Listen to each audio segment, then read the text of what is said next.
네, 마지막입니다. 마지막으로 서구, 북구, 동구 이런 지역들 살펴보도록 하겠습니다. 사실 서구는 제가 두루네거리에서 부동산을 시작을 했기 때문에 사실 드릴 말씀은 굉장히 많은데요. 근데 이런 게 있더라고요. 이제 제가 좋은 매물이 반드시 고객분한테도 좋은 매물은 아니다. 좀 말이 좀 애매하긴 한데 좀 그런 게 있던데 제가 설명 계속 이야기하겠습니다. 내당동 같은 경우에는 많이들 선호하시는 동네죠. 지하철 2호선 개통과 함께 폭발적인 붐이 일어났고요. 그리고 기타 다른 동네들은 뭐 평리동, 비산동, 중리동, 원대동 이런 동네들은 투자금 대비해서 가성비를 고려할 필요가 있다고 생각합니다. 근데 시내가 가깝다 보니까 새는 잘 나가요. 새는 잘 나갑니다. 지도 보면서 설명 이어가겠습니다. 서구가 대략 이 정도 보시면 되는데요. 오른쪽에 바로 중구 보이시죠? 중구랑 접해 있다 보니까 접근성은 좋습니다. 접근성도 좋고요. 옛날에는 제가 이것도 그 풍문으로만 그러니까 귀에 귀로 들은 얘기인데 옛날 뭐 노태우 대통령이 대통령 하던 시절에는 여기 평리동이라든가 이런 데가 굉장히 비쌌다고 하더라고요. 근데 지금은 좀 많이 좀 떨어졌죠. 먼저 서구를 볼 때는 먼저 이제 내당동을 봐야 되는데 내당동 같은 경우에도 지하철 2호선이 개통되면서 이쪽이 내당역, 두루역, 감삼역까지 이 세 구역을 다 아우릅니다. 물론 옆에 방콕역도 있고요. 근데 방콕역 같은 경우에는 이제 땅들이 조금 못생겼어요. 방콕에는 제가 그 전 영상에 대명동 영상 말씀드리면서 땅 잘생겼다고 말씀드렸는데 기본적으로 사람도 이제 이쁘고 잘생긴 사람한테 눈길 한번 더 가듯이 땅도 마찬가지예요. 여기 내당 2, 3동 방콕 쪽입니다. 땅들이 좀 못생겼죠. 그래서 건축하기가 좀 좋은 환경은 아닙니다. 근데 내당 1동만 오더라도 땅들이 굉장히 잘생겼습니다. 요 라인이 엄청나게 핫한 제타시티 라인이고요. 그 다음에 여기가 동양 파라곤 라인. 그리고 요 위에가 이번에 분양한 내당 2편한 세상. 요런 라인이 되죠. 그래서 내당동 같은 경우에도 두루동 못지않게 주거환경은 좋아요. 주거환경은 좋은데 이 남북 폭이 조금 넓은 편이에요. 좀 긴 편입니다. 그래서 제 생각에는 내당 1동 같은 경우에도 여기 10m 라인을 보시고 요 아래쪽으로 매물 보시면 좋고요. 내당 4동 같은 경우에는 실질적으로 대로변 쪽에는 달성고등학교, 광장타운 이런 아파트들이 있어요. 그래서 집들은 이 뒤쪽에 있습니다. 이 뒤쪽에 있기 때문에 입지면에서는 조금 딸린다고 보실 수도 있는데 충분히 새는 잘 나가고요. 뭐 매매도 괜찮습니다. 내당동을 이렇게 보시면 되고 그 다음 평리동 보겠습니다. 평리동은 1동부터 6동까지 있죠. 굉장히 지역이 넓습니다. 평리동은 지역이 이만큼이나 넓습니다. 이만큼이나. 평리 5동, 6동 같은 경우에는 지금 뉴타운 지구로 지정돼서 아파트 개발이 진행되고 있고요. 근데 개발이 진행되고 있기 때문에 뭐 중간에 틀어질 가능성도 충분히 있습니다. 평리동 같은 경우에는 사실 메인은 신평리 내거리, 다음에 서구청 이런 부분 보시면 되고요. 요 뒤편에도 이번에 반도유보라에서 재건축이 이루어집니다. 곧 철거하고 공사 시작할 예정이고요. 그 다음 평리사동도 굉장히 넓고 평리동 같은 경우도 지역적인 폭이 굉장히 넓기 때문에 예전에 이제 내당동보다 확실히 쌀 때 이럴 때는 조금 저희도 충분히 권할 만한 메리트가 있었는데 지금은 제가 제일 첫 영상인 대고놈 스토리 말씀드릴 때도 설명드렸지만 사실 평리동이나 내당동이나 길 하나 차이기 때문에 지금 매매 금액에서는 큰 차이가 안 나요. 그래서 선호도 면에서는 좀 떨어집니다. 오히려 저는 여기 중리동 쪽이 공업지역이기 때문에 일조권도 영향도 안 받고 상당히 괜찮았어요. 쌀 때는 괜찮았습니다. 지금은 또 충분히 고민해 봐야 되고요. 왜냐면 주변 주거환경 자체는 그렇게 좋은 동네는 아니거든요. 근데 땅값이 쌀 때는 수익률이 굉장히 좋았습니다. 뭐 1억 투자하면 월 300만원씩 나고 이랬었어요. 그 정도로 수익성은 좋았습니다. 저기 초기에 투자하시는 분들은 재미를 많이 보셨어요. 그 다음 비산동 같은 경우에는 지역이 굉장히 넓습니다. 좀 넓게 보면은 선문시장 가깝고요. 선문시장 인접한 비산사동 같은 경우에는 굉장히 알부자들이 많다고 소문이 나 있죠. 근데 비산동이나 평리동, 평리 1동, 2동, 뭐 평리 3동, 그 다음에 비산 5동, 이런 쪽은 기본적으로 업자들이 많이 짓질 않았어요. 그렇기 때문에 기본적인 수요층들은 있는데 우리가 주택 같은 경우에는 세는 나가거든요. 이런 철길 깔아 하더라도 세는 나갑니다. 주택이기 때문에 상가 같으면 당연히 안 나갈 수 있겠지만 주택은 실제 말로 뭐 달동네방이라 하더라도 세가 싸면은 나가요. 그 동네 필요로 하는 수요도 있고요. 그래서 세는 잘 나가는데 원룸 공급은 상대적으로 적은. 그래서 제가 투자금 대비 가성비를 고려하시라는 얘기는 한마디로 좀 싼 매물이 있으면은 충분히 검토할 만한 대상이 되는데 지금처럼 매매 금액이 목까지 올라 있을 때는 조금 고민을 해봐야 된다는 소리입니다. 사실 서구에서는 여기 원대동 쪽이 굉장히 좋았어요. 원대동 쪽이 굉장히 좋았던 이유가 이 옆으로 보면은 침산동 쪽이죠. 침산동 보시면은 전부 다 아파트입니다. 전부 다 아파트였기 때문에 침산동 쪽의 수요가 전부 다 원대동 쪽으로 올 수밖에 없었어요. 그래서 굉장히 괜찮았던 지역입니다. 지금도 뭐 괜찮아요. 주거환경이 조금 열악해서 그렇지 서구 쪽에는 뭐 원대동이라든가 비산동, 뭐 중리동, 평리동 뭐 일장일단의 매력들이 있습니다. 그래서 매매 금액이 싼 매물이 있다면 충분히 검토 대상이 되는 것 같습니다. 그리고 북구 지역 같은 경우에는 사실 이제 경대, 복현동, 상격동, 그 다음에 칠고, 그 다음 제가 침산동을 한번 넣어봤어요. 침산동은 제가 조금 이따 설명드릴게요.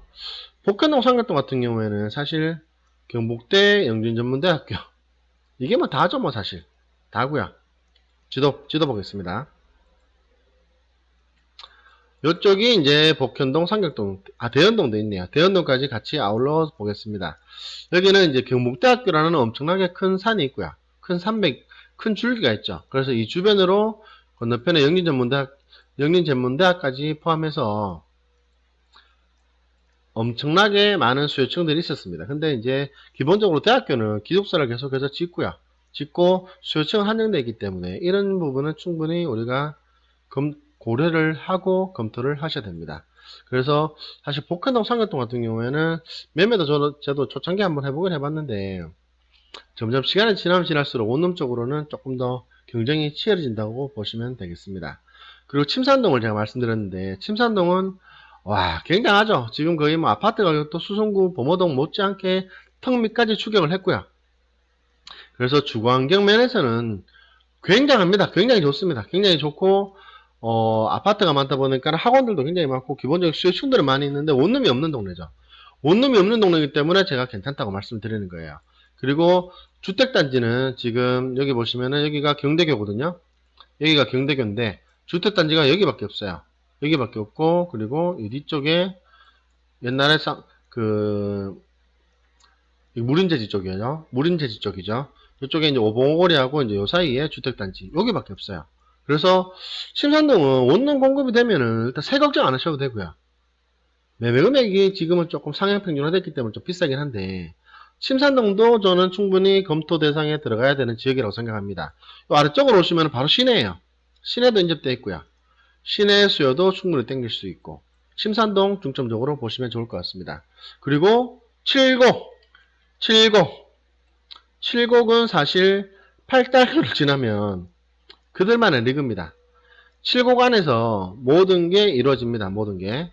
그리고 사실 대구 원룸을 취급하는 부동산들, 뭐 남구 대명동이라든가 수성구 쪽이라든가 뭐 두룬대거리라든가 이런 쪽에서는 사실 잘 모릅니다. 솔직히. 왜냐하면 업자들하고 교류가 없거든요. 업자들도 그 칠곡 안에서 다 소화를 하기 때문에 칠곡 쪽에 원룸을 찾으시는 분들이라면은 솔직히 칠곡에 가시는 게 맞다고 생각합니다. 그리고 동구지역 같은 경우에도 지역이 굉장히 넓죠. 굉장히 넓은데 결론적으로는 안교를 지나면은 요것 때문에 그들만은 리그입니다. 솔직히 잘 모릅니다.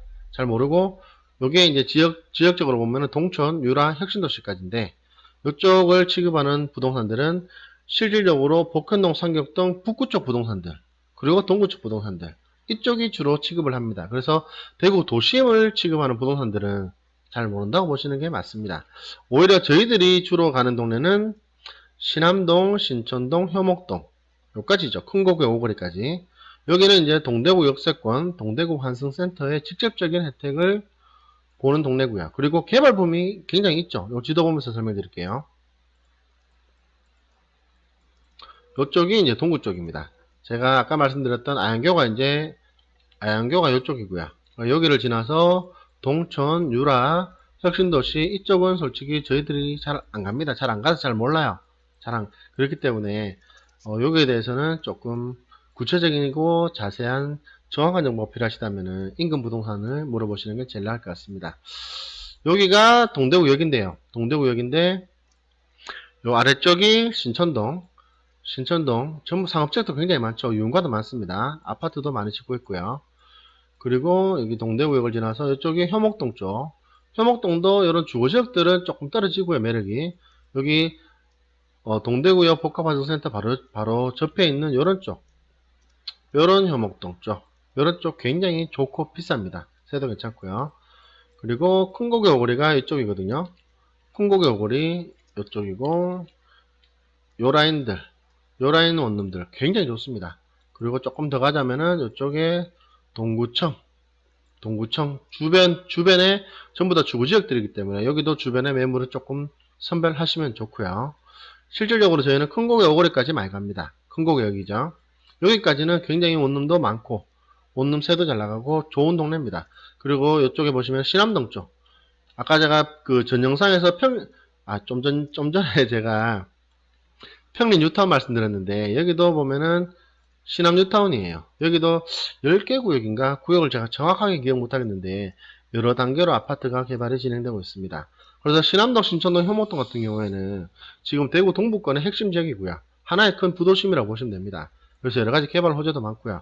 물론 우리가 주택을 보기 때문에 그런 개발 호재를 직접적으로 누리지를 못하겠지만 그래도 그런 호재가 있다면 충분히 우리가 세놓고 하는 데는 충분히 괜찮습니다. 그래서 저도 이런 신암동이라든가 신천동, 효목동 일부 지역들 이런 지역들은 굉장히 좋게 생각하는 편입니다. 근데 매물은 많이 없어요. 솔직히 매물은 많이 없고 실제 여기 큰고개 오거리 주변에 이쪽에 매물을 많이 지어놨는데 이쪽도 사실 너무 비쌉니다. 너무 비싸고 요즘에는 사실 매매 금액이 상해 평준화가 다 됐기 때문에 일단 매매 금액에서 일단은 한풀이 꺾이는 것 같습니다. 여기까지 제가 대구 원룸 스토리, 그 다음에 중구, 남구, 달서구, 수성구, 그리고 서구, 북구, 동구까지 살펴봤는데요. 제가 이 영상을 하루에 다 찍었거든요. 굉장히 지칩니다. 굉장한 지역을 제가 그나마 원룸 13년을 하면서 최대한 우리 시청자분들한테 제 간접 경험을 해드리려고 영상을 찍어봤는데 부족한 것 같습니다. 부족한 것 같고요. 제가 드렸던 많은 설명들은 큰 줄기로 봐주시고요. 큰 숲이라 봐주시고 개별적인 나무들은 우리가 또 상세히 접근하면서 공부해야 됩니다. 그렇기 때문에 제가 대구 원룸 스토리부터 지금 영상까지 전체적인 대구 원룸, 대구 부동산에 대해서 말씀드리는 내용들은 가볍게 한번 들어주시면 좋을 것 같아요. 그리고 여기까지 제가 기본적인 이론에 대해서 말씀드리고요. 실질적으로 궁금하신 원룸 구매를 잘하는 방법, 그리고 관리하는 방법이라든가 어떤 매물이 좋은지, 그리고 나중에 잘 파는 방법, 이런 설명들은, 이런 영상들은 다음부터 본격적으로 다루도록 하겠습니다. 제가 앞전에 조금 지루한 영상이었겠지만 이런 설명들을 드릴 수밖에 없었던 이유는 이게 모래 위에 집이 사상누각이라 하잖아요. 그렇게 되면은 올바른 매물을 고르기가 힘들어요. 제가 좀 안 좋은 표현을 얘기하자면 똥인지 된장인지 구별을 하실 수 있어야 되는데 그래 구별이 안 되시면서 단순히 매물만 반복적으로 보시면은 올바른 선택을 하시기 어렵다는 겁니다. 요즘에 원룸도 보면요. 정말 잘 짓습니다. 아파트 모델하우스에 우리는 전부 다 익숙해져 있거든요. 저 또한 마찬가지입니다. 그래서 집을 신경 써서 돈 들여서 짓지 않으면은 솔직히 저희들부터가 우리 시청자분들, 고객분들한테 권해드리지가 않아요. 그렇기 때문에 이런 부분들 충분히 지루하셨겠지만 제 욕심 같아서는 좀 반복해서 좀 이해되실 때까지 특히 원룸 건축법이라든가 원룸업자 원룸업자 매도인 이야기 1강, 3강 같은 경우에는 제가 볼 때 굉장히 중요한 내용이에요. 그리고 앞으로 원룸을 잘 사는 방법, 관리하는 방법, 잘 파는 방법 제가 충실한 내용을 전달해 드리도록 하겠습니다. 이상 OK부동산 김소장이었고요. 오늘도 영상 시청해 주셔서 감사합니다. 궁금한 내용은 댓글 달아주시고요. 전화 주시고 문자 주시고 연락 주시면 감사하겠습니다. 도움이 되셨다면 구독과 좋아요 부탁드리겠습니다. 감사합니다.